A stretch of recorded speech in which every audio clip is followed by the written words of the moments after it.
తుపాకుల శబ్దం ఆగిపోయింది. జనం ఊపిరి పీల్చుకుంటున్నారు. అన్ని సరిహద్దు రాష్ట్రాల్లోనూ సాధారణ పరిస్థితులు నెలకొంటున్నాయి. జమ్మూ కాశ్మీర్లో ఇల్లు వదిలి వెళ్లిన వాళ్లు కాస్త రిస్క్ అయినా కూడా పర్వాలేదని మళ్లీ స్వస్థలాలకు వచ్చేస్తున్నారు. ఇక మరోపక్క జమ్మూ కాశ్మీర్ కు పట్టుకొమ్మైన పర్యాటక రంగం ఊపందుకుని గాడిలో పడుతుంది. అటు ఉద్రిక్తతలు ముగియడంతో పాఠశాలలు తెరుచుకున్నాయి.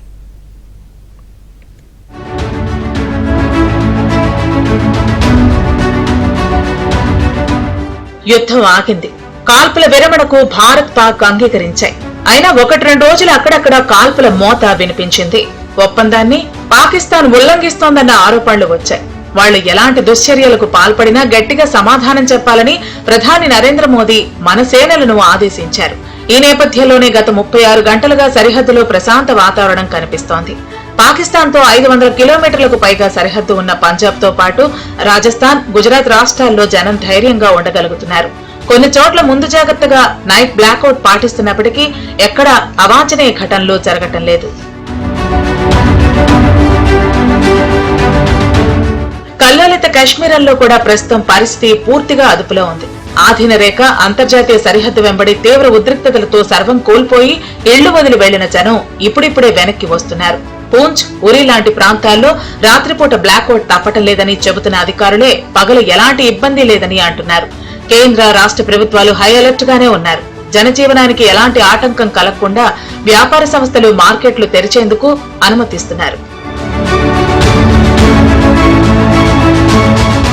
పాకిస్తాన్ వైపు నుంచి నిరంతరాయంగా జరిగిన కాల్పుల కారణంగా సరిహద్దు గ్రామాల్లో ఇళ్లు ధ్వంసమయ్యాయి. పూంచ్, ఉరిలో జనం ధైర్యంగా ఇంటికి చేరుకోగా జమ్మూ ప్రాంతంలో మాత్రం ఆచితూచి అడుగులు వేస్తున్నారు. శత్రు సైన్యాలు విసిరిన బాంబులను నిర్వీర్యం చేసే వరకు అటువైపు వెళ్లకుండా ఉంటే మంచిదని, లేని పక్షంలో మొహం మీద పేలిపోయే ప్రమాదం ఉందని అధికారులే సూచిస్తున్నారు. పేలని బాంబులేవైనా ఉంటే తక్షణమే భద్రతా దళాలకు సమాచారం ఇవ్వాలని ఆదేశిస్తున్నారు. అందుకే బారాముల్లా ప్రాంత వాసులంతా తమ ఇళ్లకు దూరంగా ఉంటూ ప్రభుత్వ క్లియరెన్స్ కోసం వేచి చూస్తున్నారు. పూంచ్ లో ఇళ్లకు చేరుకున్న వాళ్లంతా ఇప్పుడు పాకిస్తాన్ సైన్యంపై దుమ్మెత్తి పోస్తున్నారు. मैसेज देना चाहता हूं कि अगर बॉर्डर पे नहीं लड़ सकते हो तो सिविल को मारने का आपको कोई अधिकार नहीं है। जो सिविल जनता, बॉर्डर पे बैठी गरीब जनता के घर उजाड़ रहा है, ये पाकिस्तान को सीधा मैसेज है, लड़ना है तो हमारे बॉर्डर के सिपाहियों के साथ लड़ो, लेकिन सिविल को मत मारो। ठीक है, अगर सिविल को मारोगे तो आपका नाम और निशान नक्शे से मिटा देंगे पाकिस्तान को।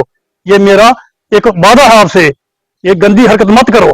కాల్పులు ఆగినందుకు కుప్వారా ప్రజలు సంతోషపడుతున్నారు. ఇకపై కూడా ఉద్రిక్తతలు వద్దని వాళ్ళు అంటున్నారు. భారత్, పాకిస్తాన్ ఇరు దేశాలు సంయమనం పాటించాలని సూచిస్తున్నారు.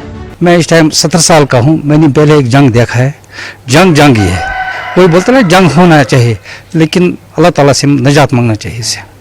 तो इसमें अक्सर बेगुनाह मरता है, जिसको कुछ नहीं है, अपना मतलब जमीन छोड़ दिया, मकान छोड़ दिया, सब यहाँ सत्यानाश हो गया. अब मेहरबानी है बादशाहों को, मैं दोनों को बादशाहों को मुबारक करता हूँ, पाकिस्तान को भी हिंदुस्तान को भी, कि इन्होंने सलाह किया. इसमें हम बहुत शुक्रगुजार है. సరిహద్దు ప్రాంత వాసులకు ఎలాంటి కష్టాలు రాకుండా చూసుకునేందుకే భారత ప్రభుత్వం ప్రయత్నిస్తోంది.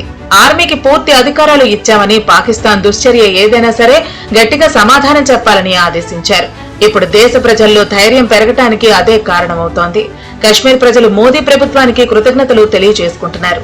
देखो, इस चीज में हम गवर्नमेंट ऑफ इंडिया का शुक्रिया अदा करते हैं कि जिन्होंने ये सीज़फायर किया है, क्योंकि इसमें बहुत सारे गरीब लोगों के मकान, रिहायशी मकान, माल मवेशी का नुकसान बहुत ज्यादा इस इलाके में हुआ है, क्योंकि ये इलाका हमेशा बॉर्डरी इलाका था.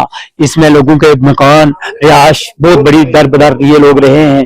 जो कुछ लोगों की जानी माली नुकसान, लोगों की जानें भी गई हैं. हम उन लोगों के भी हर दुख में शरीक हैं, क्योंकि उन लोगों का बहुत बड़ा नुकसान हुआ है. ఇతర రాష్ట్రాల సంగతి ఎలా ఉన్నా జమ్మూ కాశ్మీర్ లో పర్యాటకం అత్యంత వేగంగా మళ్లీ గాడిలో పడుతోంది. కొన్ని చోట్ల పర్యాటకులపై నామమాత్ర ఆంక్షలున్నప్పటికీ మరికొన్ని ప్రదేశాల్లో మాత్రం జనం స్వేచ్ఛగా తిరగగలుగుతున్నారు. జమ్మూ శ్రీనగర్ హైవేపై పట్నీటోప్, బటోటే ప్రాంతానికి భారీగా పర్యాటకులు వస్తున్నారు. ఉధంపూర్ కు 50 కిలోమీటర్ల దూరంలో ఉండే ఈ ఆహ్లాదకరమైన ప్రదేశం ఇప్పుడు పర్యాటకులకు ఇష్టమైన డెస్టినేషన్ గా మారింది. అక్కడ భద్రత బాగానే ఉందని, వాతావరణంలో ఏసీ పెట్టినట్లుగా ఫీలింగ్ వస్తోందని పర్యాటకులు చెబుతున్నారు. కశ్మీర్ నిజంగానే స్వర్గధామమని పర్యాటకులు ప్రశంసిస్తున్నారు. గతేడాది జమ్మూ కాశ్మీర్ కు 26 లక్షల మంది పర్యాటకులు వచ్చారు. ఈసారి కాల్పుల మోత కొనసాగినా అదే స్థాయిలో టూరిస్టులు వస్తారని రాష్ట్ర ప్రభుత్వం చెబుతున్నారు.